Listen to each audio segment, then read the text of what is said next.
Всем привет! Вы на канале Мама Музыканта. Я иду на речку. Сегодня такая жара у нас вообще за 30. Народу много на речке. Сейчас я покажу вам. Люди на пляже отдыхают. Вон машин сколько, смотрите. Вот это вот все машины заставлены на парковочке вдоль берега. Будем делать обзорчик. Я вся спотела, кошмар какой-то.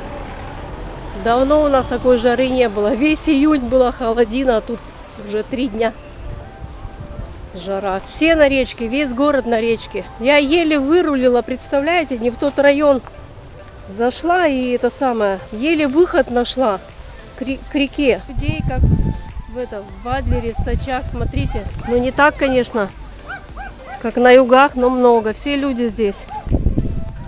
Я где-нибудь сейчас в теньке постою и поснимаю.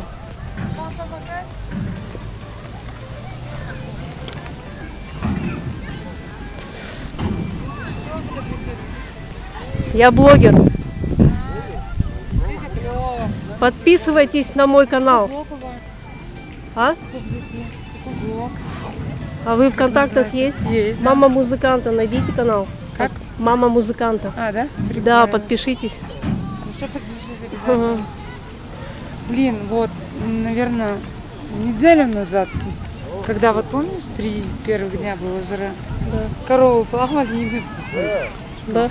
Вот там тебе надо было фоткать, там это прикольно было. Вот надо было, да. Вот такая вот, ребята, красота у нас на речке. Сделала замечание мальчику, лет 12, наверное, курит. И послал меня он, представляете? Вот дети пошли. Речка настолько обмелела, что люди ходят пешком туда. Смотрите, даже маленькие дети до середины реки доходят и свободно ходят там. Друзья, кто не подписался на мой канал, обязательно подписывайтесь. Пишите там комментарии, ставьте лайки, нажимайте на колокольчик, чтобы не пропустить новые видео. И всем пока!